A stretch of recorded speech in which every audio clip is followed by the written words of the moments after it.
लड़की क्यों कहती थी ऐसा? मेरा नाम पवन है। मैं एक मैकेनिकल इंजीनियर हूँ। मैं स्वभाव से बहुत ही रिजर्व हूँ। इस कारण कभी मेरी लड़कियों से ना ज़्यादा दोस्ती रही, ना ही कोई मेरी गर्लफ्रेंड बनी। अब मेरी जॉब लग गई थी और घर वाले अभी शादी की बातें करने लगे। घर पर कई तस्वीरें और बायोडाटा आने लगे। उसमें से मुझे आयुषी देखते ही पसंद आ गई। बायोडाटा से पता चल रहा था कि वह अच्छी पढ़ी लिखी थी। मैंने अपने घर वालों से कहा कि मुझे लड़की पसंद है। हम लोग आयुषी के घर उसे और उसके परिवार को देखने गए। फिर जब आयुषी चाय लेकर आई तो वो मुझे उसकी तस्वीर से भी ज़्यादा सुंदर लगी। खुले बाल और हल्के नीले रंग की साड़ी में वो बहुत ही सुंदर लग रही थी। फिर घर वालों ने हमें एक कमरे में बातें करने भेजा। कमरे में वो चुप थी। उसके चेहरे पर इतनी खुशी नहीं थी। मेरा दिल धड़क रहा था। मुझे लगा कि उसे मैं पसंद नहीं हूँ। फिर मैंने ही बात शुरू करते हुए कहा कि आप क्या करती हैं? उसने मेरी तरफ घूर कर देखा और कहा कि आपने बायोडाटा देखा नहीं तो मंगाया क्यों था? उसकी बात सुनकर मुझे लगा कि वो मुझ में कोई इंटरेस्ट नहीं दिखा रही है। फिर मैंने उसे डायरेक्टली पूछ लिया कि आपको मैं पसंद नहीं हूँ? वो बोली, मेरे पसंद की बात नहीं है, आप खुद मुझे नापसंद कर देंगे, मुझे पता है। उसने कहा, अभी मैं आपको ऐसा कुछ दिखाने वाली हूँ कि आप वो देखते ही शादी के लिए मना कर देंगे। आपसे पहले 2 को दिखाया, उन्होंने भी देखते ही मना कर दिया।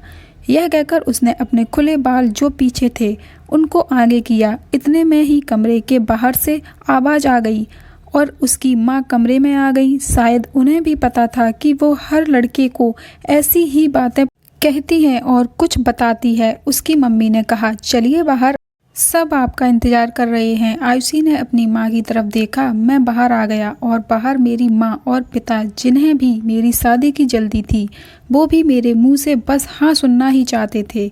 मेरे आते ही मेरी माँ मुझे बाहर ले गई और पूछा कि क्या तुझे लड़की पसंद है? मैं मना नहीं कर पाया, लेकिन एक बात मुझे खटक रही थी कि आखिर वो क्या बताने वाली थी। उसकी मम्मी जिस तरह से जल्दी से कमरे में आई, मुझे बाहर ले गई, लगा ऐसा जैसे वो हमारी बातें ही सुन रही थीं। मैंने शादी के लिए हाँ कर दी। मेरे घर वालों ने उन्हें हाँ में जवाब दे दिया, लेकिन अब मैं एक दुविधा में था कि मैं क्या करूं। मैंने उससे बात करना चाहा, मैंने उससे नंबर नहीं मांगा था। मैंने अपनी मम्मी को कहा कि आप बात करें और उसका नंबर लें। मम्मी ने आयुषी की मम्मी से फ़ोन कर बात की और आयुषी का नंबर मांगा, लेकिन उन्होंने यह कहकर मना कर दिया कि आयुषी का फ़ोन अभी ख़राब है। मम्मी यह भी कह रही थी कि वो लोग शादी के लिए जल्दी कर रहे हैं।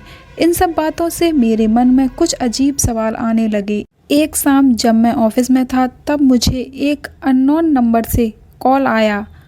फ़ोन रिसीव किया तो आयुषी थी। वो बोली कि मम्मी ने मेरा फ़ोन ले लिया है। मैं कुछ बहाना बना के अपनी फ्रेंड के रूम पर आई हूँ, उसी के नंबर से फ़ोन कर रही हूँ। क्या तुम मुझे अभी मिल सकते हो? मुझे वैसे भी उससे मिलना था। आयुषी के बताए एड्रेस पर मैं जल्दी से पहुँचा। वो उसकी फ्रेंड का रूम था। मैंने जाते ही पूछा, उस दिन की बात अधूरी रह गई थी और तुम्हारी मम्मी तुम पर नज़र क्यों रख रही हैं? आयुषी बोली, मैं तुम्हें कुछ दिखाना चाहती हूँ, उसके बाद तुम्हारे सारे सवालों के जवाब मिल जाएंगे। आयुषी आज भी बाल खोल कर आई थी। वो पीछे मुड़ी और अपने खुले बालों को पीठ से आगे की ओर किया। तब मुझे पता चला कि वो क्या दिखाना चाहती थी। उसकी गर्दन पर एक टैटू था, सुभाष नाम का। आयुषी बोली कि मैं एक लड़के से प्यार करती थी और हम दोनों शादी भी करना चाहते थे। मैंने उसी के नाम का टैटू करवाया था। यह बात मैंने अपने घर वालों को भी बताई थी और वो तैयार भी हो गए थे, लेकिन सुभाष ने मुझे चीट किया। वो मेरे अलावा भी किसी और को डेट कर रहा था और वो लड़की पैसे वाली थी, इसलिए उसने मुझे छोड़ दिया। तब से मुझे शादी और लड़कों से एक नफ़रत सी हो गई थी।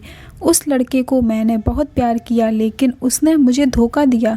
तुमसे पहले भी 2 लड़कों को मैंने टैटू दिखाया और उन्होंने सच जानकर शादी के लिए मना कर दिया। मम्मी इसीलिए मुझ पर नज़र रख रही हैं कि मैं तुम्हें भी कहीं सच ना बता दूं, लेकिन मैं लड़कों की तरह नहीं हूं। मैं नई ज़िंदगी की शुरुआत सच के साथ करना चाहती हूं। मैं सुनकर सोच में पड़ गया कि जिसको प्यार मिला है उसे प्यार की कद्र नहीं होती। आखिर इतनी प्यार करने वाली लड़की को कैसे कोई धोखा दे सकता है? मैंने कहा कि मुझे तुम्हारे पास्ट से कोई मतलब नहीं है, लेकिन मैं चाहता हूँ कि मुझे भी तुम उतना ही प्यार करो जितना उस लड़के को करती थी। आयशी को यह उम्मीद नहीं थी। उसे लगा था मैं भी उससे शादी के लिए मना कर दूंगा। मेरी बात सुनकर उसके इतने दिनों के दबे आंसू बहने लगे। मेरी शादी आयुषी से हो गई और मैं अपने आप को बहुत खुशनसीब मानता हूँ कि मुझे आयुषी जैसी सच्ची और प्यार करने वाली लाइफ पार्टनर मिली है। यह कहानी आपको कैसी लगी और इसी प्रकार की कहानियों को सुनने के लिए मेरे चैनल को सब्सक्राइब, लाइक एंड कमेंट करें। Thank you for watching.